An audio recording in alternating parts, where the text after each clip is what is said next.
तो आदाब, नमस्कार, गुड इवनिंग, सत श्री अकाल। एक बार फिर आप तमाम लोगों का स्वागत है क्राइम तक की कहानी के इस एपिसोड में। उम्मीद है पूरी फैमिली अच्छी होगी, अपना ख्याल रख रही होगी। कल आदित्य L1 चंद्रयान 3 की कामयाबी के बाद अब सूरज के सैर पर निकलेगा ये आदित्य L1 और सूरज के पास जो तमाम रहस्य राज है उसको जानने की कोशिश करेगा। मैंने सूरज के बारे में पूरी कहानी आपको डिटेल में सुनाई है, तो कल दुआ यही है कि चंद्रयान 3 की तरह ही आदित्य L1 भी कामयाबी के साथ सूरज से 15 लाख किलोमीटर पहले पहुँचे और सूरज की कहानियाँ हम लोगों को बताएं, ताकि फिर आगे वही कहानी मैं आप लोगों को बताऊं। तो कल पूरे देश की नज़र जैसे उस दिन चांद पर थी, सूरज पे होगी। हालांकि कहते हैं सूरज से नज़रें मिलाना बड़ा मुश्किल काम है, क्योंकि वो बड़ा भाव खाता है और ताव भी उसमें बहुत है, लेकिन फिर भी हम लोग उसके नज़दीक जाने की कोशिश करेंगे और इस कामयाबी की बात कल करेंगे। अब आते हैं आज की कहानी के ऊपर। दुनिया में कत्ल एक ऐसी चीज़ है जिसको शायद ही कोई माफ़ कर पाए। एक इंसान अपने ही जैसे इंसान की अगर जान ले तो इससे बुरा क्या हो सकता है। अमूमन हम सब कातिल को उसी नज़र से देखते हैं और लगता है कि बस ऐसे इंसान कैसे हो सकते हैं। इंसान भी नहीं कहेंगे, हैवान कहेंगे। लेकिन एक केस ऐसा है जिसमें एक अदालत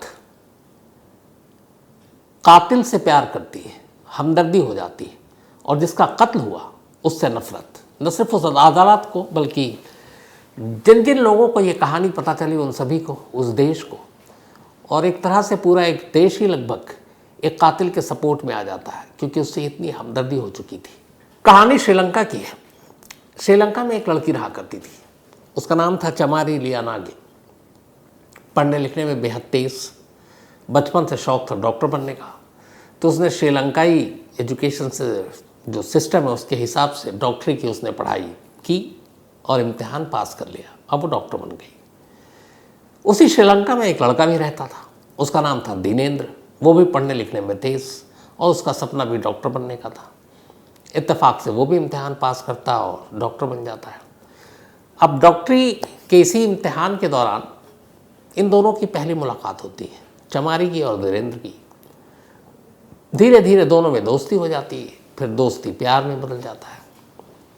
2009 यही वो साल था जब दोनों तय करते हैं कि जब हम दोनों एक दूसरे को प्यार करते हैं तो क्यों ना शादी कर लें, और दोनों अपने इस प्यार को एक नाम देते हैं और पति पत्नी बन जाते हैं।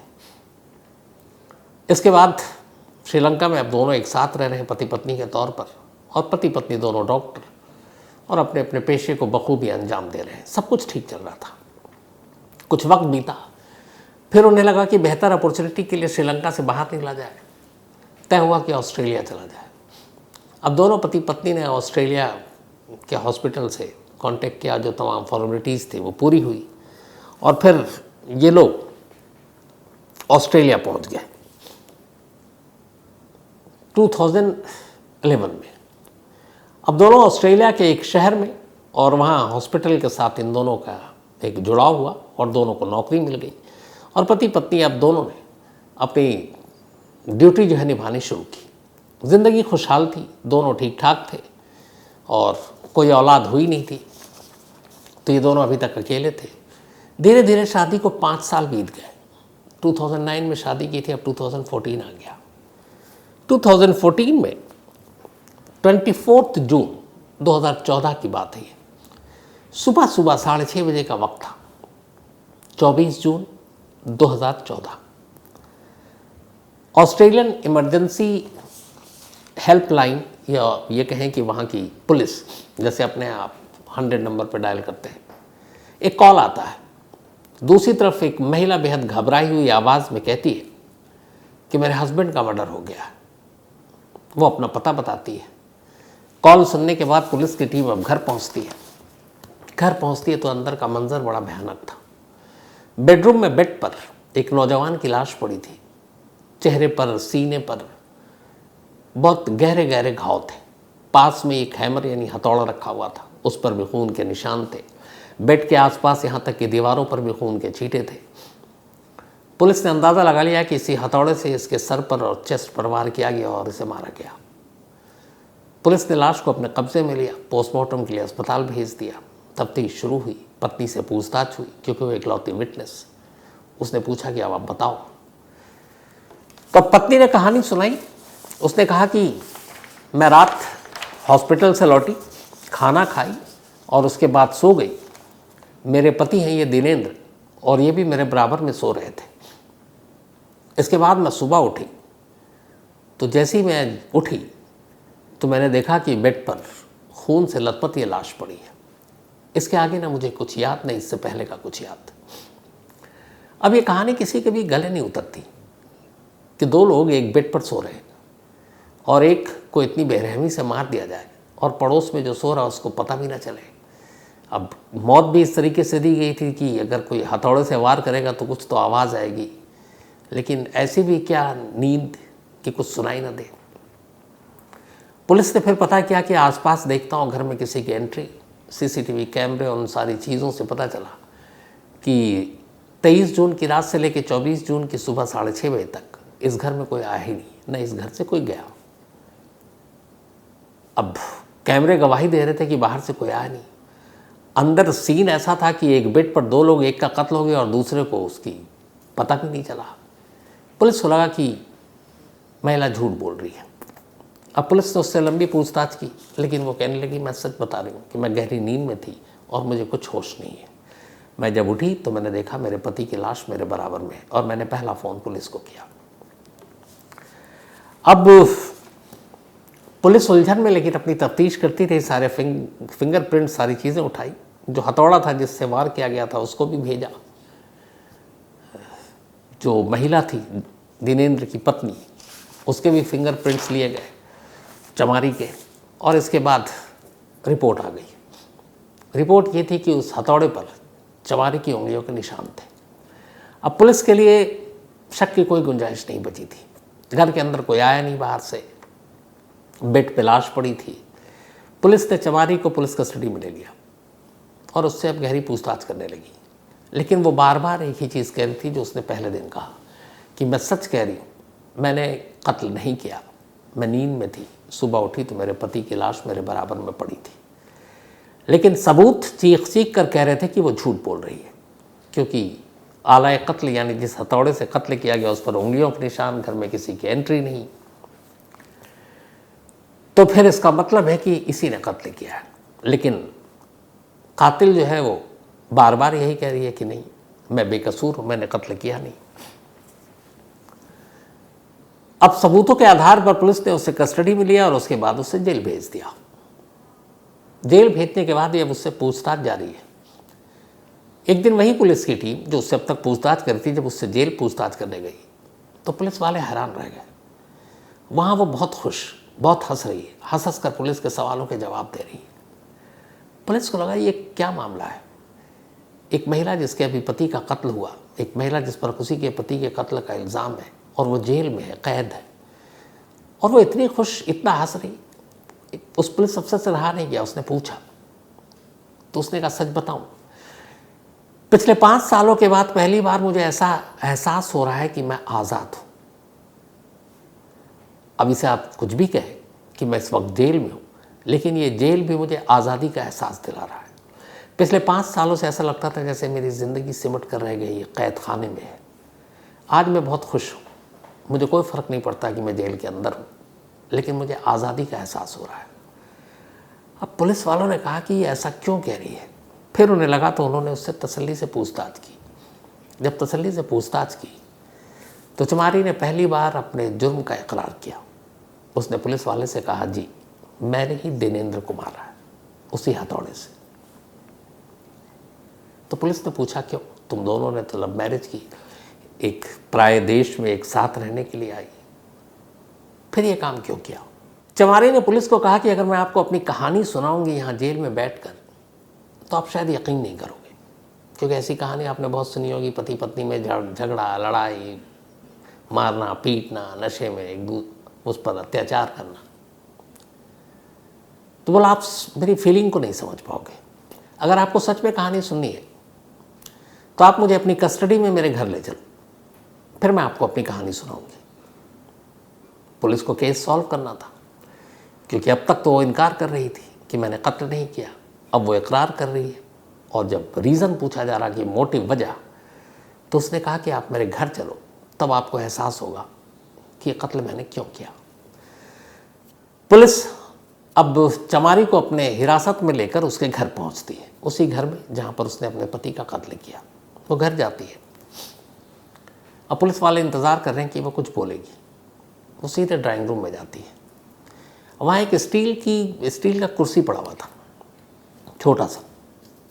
वो पुलिस वालों से कहती है इस चेयर को देखिए। पुलिस वालों ने देखा। उन्होंने कहा इसमें क्या ऐसी चीज़ है? उसने कहा ध्यान से देखिए। पुलिस वालों ने देखा तो उन्होंने कहा देखा स्टील का वो चेयर कहीं कहीं से मुड़ा तोड़ा है, तब पूरी तरह से वो अपनी जगह पर ठीक ठाक नहीं है। तो उसने कहा आपने देखा इस स्टील की कुर्सी की पूरी बनावट मुड़ी हुई है? तो पुलिस वालों ने ध्यान से देखा, बोले हाँ। तो बोले जानते हैं ये क्यों मुड़ा हुआ है, इतना मजबूत स्टील का? उसने बोला नहीं। उसने कहा ये वो स्टील की कुर्सी है जो पिछले 3-4 सालों में, जब से मैं ऑस्ट्रेलिया आई हूँ, मेरा पति जब भी मुझ पर गुस्सा होता ये कुर्सी उठा कर मुझे मारता। मैं बचती तो कई बार उठाकर फेंक कर मारता। मैं झुकती तो ये कुर्सी कई बार दीवार से टकराती, और उसी चक्कर में इतनी बार उसने इस कुर्सी से मुझे मारे है स्टील्स के, कि ये आड़ा तिरछा मुड़ चुका है। पुलिस वाले सुनते हैं तो उन्हें बड़ा अजीब लगता है। खैर, अब वो कहती है ज़रा इस दीवार को देखिए। अब वो ड्राइंग रूम और बेडरूम के दीवार को दिखाती है। उस दीवार पे बहुत सारे निशान थे। ऐसा लगता है जैसे कई चीज़ें फेंक कर मारी गई। उसने कहा ये जो दीवार पे निशान है, जब वो मुझे फेंक कर मारता था और जब मैं अपने आप को बचाती थी और जितनी बार खुशनसीब होती थी, बच जाती थी, तब ये स्टील की कुर्सी जो है दीवारों से जाकर टकराती थी, और ये सारे दीवारों पे वही निशान है। अब पुलिस ने उन दीवारों पर निशान को देखा, उन्हें लगा वाकई। फिर वो किचन में ले गई। उसने एक बेलन दिखाया पुलिस वाले को। उसने कहा इस बेलन को देखिए। उसने कहा इस बेलन से मैं सैकड़ों बार पिटी हूँ, मुझे नहीं मालूम, और ये बेलन भी कुर्सी की तरह कई बार जब वो थक जाता और ये मैं बचती तो बेलन को फेंक फेंक कर मारता, और इन दीवारों पर बहुत सारे निशान उन कुर्सियों के अलावा इस बेलन के भी हैं। अब पुलिस ने कहा कि कोई पत्नी अपने पति के बारे में ऐसी बात कर रही है, या कोई पति अपनी पत्नी पर इतना जुल्म कैसे ढा सकता है? उसने कहा कि बस यही आपको दिखाना था, अब आप मेरी कहानी बेहतर समझोगे। पुलिस ने फौरन उस कुर्सी को उस बेलन को फॉरेंसिक जांच के लिए भेज दिया, और उस दीवार पे जितने निशान थे उसके लिए भी फॉरेंसिक एक्सपर्ट्स की टीम बुलाई गई।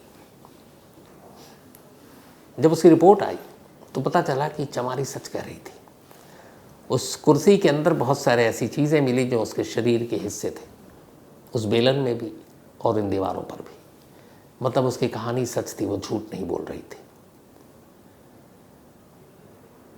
अब जब ये कहानी उसने बताई तो पुलिस ने पूछा कि तुम्हें मारता क्यों था? फिर उसने दूसरी कहानी सुनाई। उसने कहा शुरू में ये अच्छा था, लेकिन यहाँ आने के बाद जो मुझे टॉर्चर करता था, ये मेरा यौन शोषण किया करता था अपनी पत्नी होने के बावजूद, और न सिर्फ यौन शोषण करता था बल्कि चाहता था कि मैं गैर मर्दों के साथ भी उसके सामने ये सब चीज़ें करूं, और जब जब मैं इनकार करती तब तब वो मेरे साथ ऐसा करता। मैं थक गई। इस दौरान में मैंने 6 बार भागने की कोशिश की कि ऑस्ट्रेलिया से श्रीलंका अपने घर पहुंच जाऊं। हर बार इसने रोक लिया, हर बार इसने धमकी दी कि तुम्हारे फैमिली तक को मार डालेंगे। तो मैं बेबस थी। और फिर इतना कुछ हो गया कि उस दिन मुझे कुछ समझ में नहीं आया। मैं बेशक उस दिन मैंने कत्ल किया, लेकिन आप यकीन नहीं करोगे कि जब मैंने उसका कत्ल किया मुझे इतना तेज़ गुस्सा था, हथौड़ा मारा। उसके बाद मुझे एक सुकून मिला, और मैं उसी बेड में उसके बराबर, उसकी लाश के बराबर में जाकर लेट गई, और फिर बड़ी देर तक सोचती रही। फिर लगा कि आज मैं आज़ाद हूँ, और फिर मैंने पुलिस को फ़ोन किया। बोली मैं अपना जुर्म कबूल करती हूँ। अब ये सारी कहानी आ गई, मामला कोर्ट में पहुँचा। इधर वो जेल में थी। तभी होता ही है कि जेल में ही चमारी जब वो दिन काट रही थी तो अपनी एक आत्मकथा, एक कहानी लिखती है। इस पूरी कहानी में वो सारी चीज़ें दिखती हैं जो मैंने आपको अभी सुनाई, चाहे वो कुर्सी की बात हो, बेलन की बात हो, दीवारों के अंदर जो निशान है वो हो, उससे सारी चीज़ें बताई। अब ये किताब की शक्ल में बाहर रिलीज़ हो गई, लोगों ने पढ़ा तो अचानक लोगों को चमारी से हमदर्दी हो गई कि एक महिला इतने वक्त तक इतना जुल्म सहती रही खामोशी से, तो उसके इस सब्र को सलाम है। अब धीरे धीरे लोगों की एक राय बनने लगी और बहस होने लगी कि क्या चमारी ने जो किया वो सही है या गलत है। अब उधर मुकदमे का ट्रायल भी शुरू हो गया अदालत में। अब उधर मुकदमा चल रहा है और इधर लोगों के बीच में अब एक बहस चल रही है कि चमारी को सज़ा मिलनी चाहिए कि नहीं मिलनी चाहिए। अब ये कहानी की शक्ल में पुलिस की चार्जशीट में अदालत तक चमारी की पूरी कहानी भी पहुंची कि कैसे वो कुर्सी, वो बेलन, वो दीवार, वो टॉर्चर। तो अदालत को लगा कि ऐसे फैसला देंगे और लोगों का मूड और भावनाएं अलग है, तो एक और काम करते हैं। उन्होंने ऑस्ट्रेलिया के 2 सबसे बड़े जो फॉरेंसिक मनोवैज्ञानिक थे उनको बुलाया कोर्ट में और कहा आप चमारी को का टेस्ट करो और रिपोर्ट दो कि ये क्या है। दोनों ऑस्ट्रेलिया के मनोवैज्ञानिक ने अब और या मनोचिकित्सक है, उन्होंने चमारी की केस स्टडी की। उसका एक ने रिपोर्ट दी कि 24 जून 2014 को जिस सुबह उसने अपने पति का कत्ल किया था वो इतना जुल्म सह चुकी थी कि उसके दिमाग ने काम करना बंद कर दिया था। उसे शायद अब दर्द का भी एहसास नहीं था कि दर्द क्या होता है, लेकिन वो इतना जुल्म उसके सर पर हावी हो चुका था कि जब वो गुबार फूटा तो उसे याद ही नहीं कि वो क्या कर रही। और उसी अनजाने में उसने घर में एक हथौड़ा पड़ा था, पति सो रहा था और वो सारा गुस्सा उसने उस हथौड़े से अपने पति पर निकाल दिया। तो ये बहुत मुमकिन है कि जब वो उसका कत्ल कर रही थी तब वो अपने होशो हवास में ही नहीं थी, उसे मालूम ही नहीं था कि वो कर क्या रही है। दूसरे मनोवैज्ञानिक ने भी यही कहा कि इसने जो कुछ किया वो एक तरह से ये संवेदनहीन हो चुकी थी और उसमें इसको कुछ एहसास नहीं था। अब ये दोनों मनोवैज्ञानिक और मनोचिकित्सक की जो रिपोर्ट थी अदालत के सामने थी। अदालत में बहस पूरी हुई, 3 हफ्ते तक सुनवाई चली। 3 हफ्ते की सुनवाई के बाद कोर्ट ने ऑस्ट्रेलिया में कत्ल के लिए फांसी की सज़ा है नहीं, वहाँ डेथ पेनल्टी नहीं है, तो 20 ईयर्स जेल है। लेकिन कोर्ट ने सारे लोगों की भावनाओं को देखते हुए और जब कोर्ट के अंदर पूरी कहानी सुनाई और चमारी ने खुद कटघरे में खड़े होकर जब अपनी शादी से लेकर टॉर्चर तक की कहानी सुनाई तो कहते हैं कोर्ट में खड़ा हर शख्स भावुक हो गया था। 3 महीने की सुनवाई के बाद आखिरकार फैसले का दिन आया और अदालत ने अपना फैसला सुनाया। इधर इस फैसले से पहले हुआ ये कि जब चमारी को गिरफ्तार कर लिया गया और उसने अपना जुर्म कबूल कर लिया तो जो ऑस्ट्रेलिया का विदेश मंत्रालय है उसने उसका वीज़ा कैंसिल कर दिया। अब उसका मतलब ये था कि जो भी ये सज़ा होगी और जब सज़ा काट लेगी तो इसको फ़ौरन श्रीलंका डिपोर्ट कर दिया जाएगा। अब अदालत का फैसला आता है और अदालत अपने फैसले में उसके ज़ख्मों, उसके ऊपर किए गए जुल्मों का हवाला देती है और सिर्फ 4 साल की सज़ा सुनाती है। अदालत बाकी यह कहती है बाकायदा कि कत्ल करना एक जुर्म है, गुनाह है, लेकिन यहाँ पर जिसने कत्ल किया वो हमदर्दी के लायक है क्योंकि उसने किसी और वजह से कत्ल नहीं किया, वो क्रिमिनल नहीं है। उसके ऊपर जो जुल्म ढाया गया उस जुल्म से बचने का उसे कोई और रास्ता सूझा नहीं और उसने कत्ल कर डाला। और जिसका कत्ल हुआ यानी दिनेंद्र, वो एक ऐसा शख्स था जिसने जुल्म की सारी इंतहा पार कर दी, तो ऐसे शख्स को भी सज़ा मिलनी चाहिए।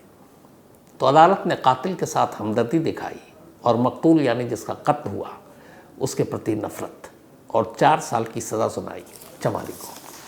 4 साल की सज़ा काटने के बाद 27 फरवरी 2017 27 फ़रवरी 2017 को चमारी जेल से रिहा हो गई, सिर्फ 4 साल में। इस दौरान में बीच में वो पैरोल पे भी रिहा हुई। रिहाई के बाद ऑस्ट्रेलियाई सरकार ने उसका वीज़ा बहाल कर दिया उसकी कहानी सुनकर, और उसे कहा कि ये तुम्हारा वीज़ा है। न सिर्फ इतना बल्कि ये कहा कि जब तक तुम ऑस्ट्रेलिया में रहना चाहो तुम आज़ाद हो, यहाँ रहो।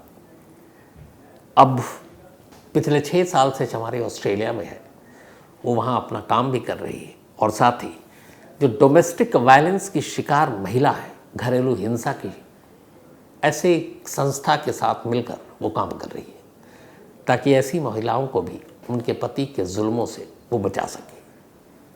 तो ये थी कहानी चमारी की, वो कहानी जिसमें अदालत को कातिल से हमदर्दी थी और जिसका कत्ल हुआ उससे नफरत। तो कहानी ख़त्म करो उससे पहले वही अपना सिलसिला। आज हमारे आदित्य क्राइम तक वीडियो एडिटर जो सारी कहानियाँ एडिट करते हैं, बाकी चीज़ें भी, तो उनके पेरेंट्स मम्मी पापा यानी कि तारा तिवारी जी और PN तिवारी जी, इन दोनों का जन्मदिन है, और ये दोनों हस्बैंड वाइफ दोनों का एक साथ जन्मदिन। तो मैं कई बार कह चुका हूँ कि अगर 2 भाई हो, बहन हो, पति पत्नी हो, इनका एक ही दिन जन्मदिन हो तो बड़ा अच्छा लगता है कि फिर एक ही साथ पार्टी, और उस दिन घर का कुछ माहौल ही अलग जश्न में डूबा होगा। तो तारा तिवारी जी और PN तिवारी जी, आप दोनों को जन्मदिन की शुभकामनाएं पूरी क्राइम तक फैमिली मेम्बर की तरफ से। इसके अलावा एक रजत साहब हैं इंदौर से, कल इन्होंने फ़ोन भी किया। इन्होंने बताया कि इनकी मम्मी कहानी देखती हैं तो, और उन्होंने कुछ एक तस्वीर बनाई है, वो मिलना भी है उनको, और इन्होंने कहा था कि मैं नंबर दूंगा, बट इन्होंने मैसेज भी नहीं किया। तो कोई बात नहीं, आज रजत की मम्मी, इनका बर्थडे है, ये इंदौर से हैं, तो हैप्पी बर्थडे रजत भाई आपकी मम्मी को पूरी क्राइम तक फैमिली मेम्बर की तरफ से, और आप हमेशा अच्छी रहें, हम सबकी यही दुआ है। And thank you so much कहानी को इतना प्यार देने के लिए। इसके अलावा मारिता, इनका भी आज जन्मदिन है, तो हैप्पी बर्थडे मारिता। और ये लुइस ने भेजा है कुवैत से। साथ ही अनुपमा का भी आज जन्मदिन है, तो हैप्पी बर्थडे अनुपमा। और ये धीरज कुमार ने भेजा है, और अनुपमा को डेंगू शायद हो गया, तो आप फटाफट ठीक हो जाएंगे, कोई चिंता की बात नहीं है। सोनू प्लास, इनका भी आज जन्मदिन है, तो हैप्पी बर्थडे सोनू। इसके अलावा कौशल, इनका भी आज बर्थडे है, तो हैप्पी बर्थडे कौशल। और ये मांगी लाल जाखड़ ने भेजा है। साथ ही आकाश गौतम का भी जन्मदिन है, तो हैप्पी बर्थडे आकाश। और राकेश जायसवाल ने भेजा है। उमर शहजाद, इनका भी आज बर्थडे है, हैप्पी बर्थडे उमर। इसके अलावा नेहा त्रिवेदी, इनका भी आज जन्मदिन है, तो हैप्पी बर्थडे नेहा जी। और ये धाईवत त्रिवेदी जी की वाइफ है। इसके अलावा राजा राम बिश्नोई, इन्होंने कहानी की फरमाइश की है। Jay Chaudhary, thank you so much. Mohammad Shagir, एक कहानी की फरमाइश की है। यश अवस्थी, इन्होंने कहा कि अब आप 2 स्टोरी सुनाया कीजिए। बड़ा मुश्किल काम है यश भाई, एक एक स्टोरी में बहुत वक्त लग जाता है, फिर बहुत सारे बाकी भी काम है। राज सिंघानिया, इन्होंने लिखा है कि अभी ये अडानी के ऊपर फिर एक रिपोर्ट आई थी, और मोदी जी पर, इन पे जो सब न्यूज़ चलती है ये आप बताते नहीं हैं। कई लोग मुझसे ये शिकायत करते हैं कि ये जो डेली का न्यूज़ है ये तो हम TV पे देख लेते हैं बाकी जगह, उसको आप क्यों सुनाते हो। तो मेरी जगह अगर आप लोग आकर देखें तो बड़ा कन्फ्यूज़न और उलझन है कि मैं किधर जाऊं। लेकिन हाँ, रास्ता आसान कर दूं, मैं यहाँ जो बैठता हूँ आपको कहानियाँ सुनाता हूँ, वो सिर्फ कहानी होती है आमतौर पर क्राइम की और उससे जुड़ी हुई।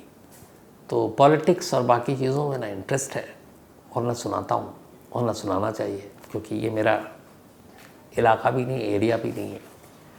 बट कभी कभी जब पॉलिटिक्स से जुड़ा हुआ क्राइम होता है तो ज़रूर आपको सुना देता हूँ। इसके अलावा Suleman Prabtani, thank you so much आपका सुलेमान साहब। इसके साथ ही रघुनाथ, इन्होंने कहा है कि एयरपोर्ट पे सिक्योरिटी नहीं होती है लगेज हो रही है, लेकिन शायद पहली बात पुरानी की होगी आपने रघुनाथ जी। आजकल एयरपोर्ट पे बड़ी सिक्योरिटी होती, चाहे लगेज हो बाकी तलाशी हो, अब बदली है चीज़ें। Kamlesh Parjumani, thank you so much आपका। इसके अलावा अनुराग सेन, एक कहानी की फरमाइश की। और दर्शना Kasabe, thank you so much आपका भी। तो आज गला भी थोड़ा ख़राब, लेकिन कहानी सुनाना भी ज़रूरी, तो कहानी में आज इतना ही। कल आपसे मुलाकात होगी रात 9 बजे, इसी उम्मीद के साथ कि कल जब मैं कहानी सुना रहूँगा आपको तो हमारा आदित्य L1 सूरज के करीब होगा। तो इसी दुआओं और इसी उम्मीद के साथ मुलाकात होगी कल रात 9 बजे किसी नई कहानी के साथ। तब तक अपना ख्याल रखिएगा। Thank you very much.